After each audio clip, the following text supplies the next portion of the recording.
ಚಂದ್ರಸೇನ ನಾಮಕನಾದ ನಾನು ಈ ಧಾಮಲಿಂಗ ಪಟ್ಟಣವನ್ನು ಆಳುವಂತ ದೊರೆ. ಪ್ರತಿನಿತ್ಯದ ಪದ್ಧತಿಯಂತೆ ನಾನು ನನ್ನ ನೇಮ ನಿತ್ಯ ಕರ್ಮಗಳನ್ನು ತೀರಿಸಿಕೊಂಡು ಸಿಂಹಾಸರೂಢನಾಗಿ ಕುಳಿತುಕೊಂಡಿದ್ದೇನೆ.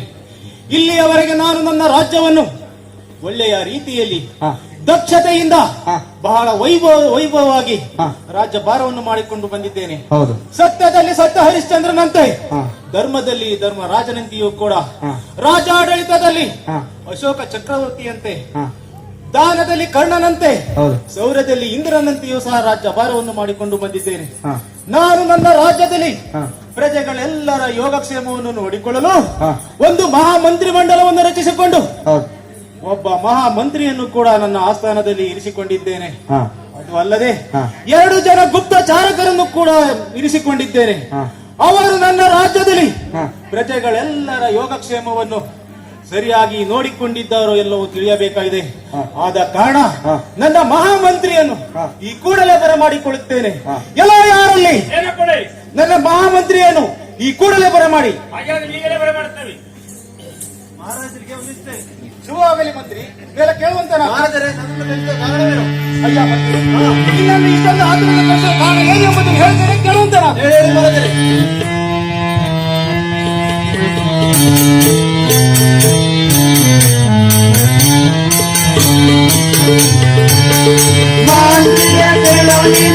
ನಮ್ಮ ರಾಜ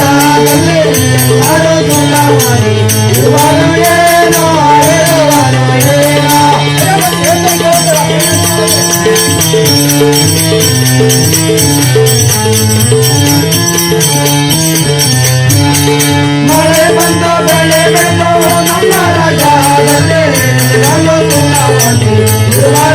ಏನೋ ಇರುವರು ಏನೋ.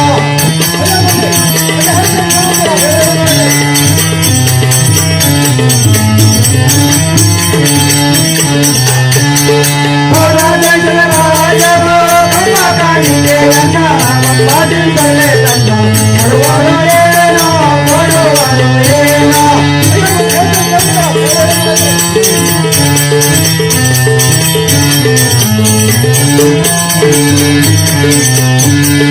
ಮಂತ್ರಿಯ ಕೇಳು ನೀನು ನಮ್ಮ ರಾಜ್ಯದಲ್ಲಿ ನಾಡು ತುಂಬವಾಗಿ ಇರುವರು ಏನೋ ಇರುವರು ಏನೋ.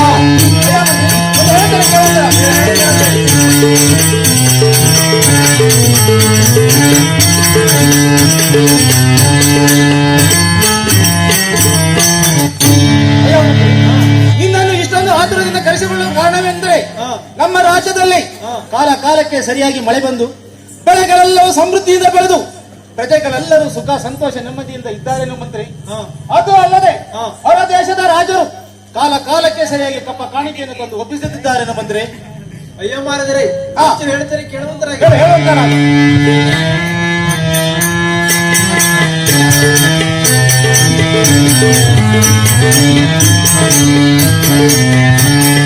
ರಾಜನೇ ಕೇಳೋ ನೀನು ನಮ್ಮ ರಾಜ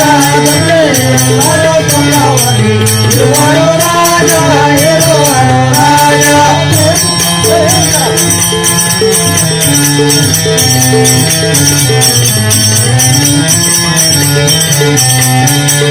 ಮಳೆ ಬಂದು ಬೆಳೆ ಬೆಳೆದು ನಮ್ಮ ರಾಜ ಇರುವರು ರಾಜ ಇರುವರು ರಾಜ.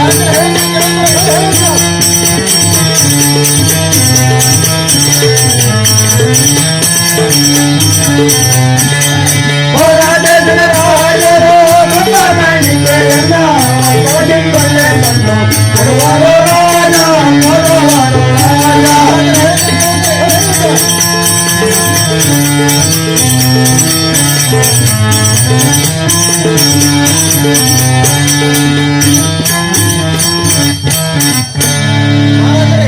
ನಮ್ಮ ರಾಜ್ಯದಲ್ಲಿ ಮಳೆ ಬಂದು ಬೆಳೆ ಬೆಳೆದು ಪ್ರಜೆಗಳ ಸುಖ ಸಂತೋಷಿದ್ದಾರೆ ಮಹಾರಾಜರೇ.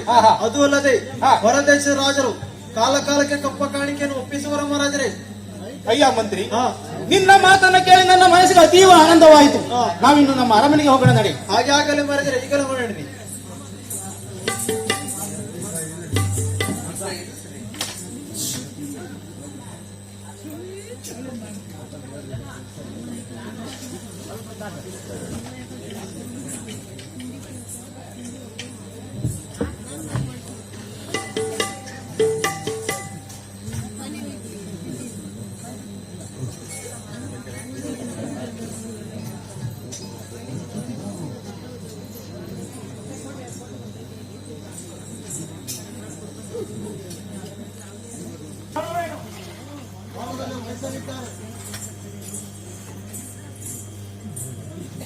ದ್ವಾರದಲ್ಲಿ ಶಬ್ದ ಮಾಡಲು ಕಾರಣವೇನು?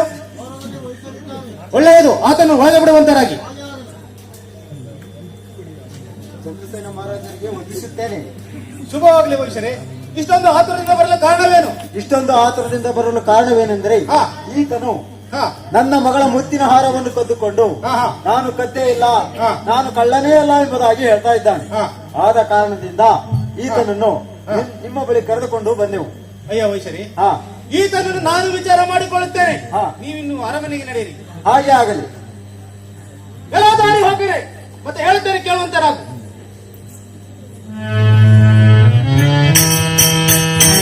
Thank you.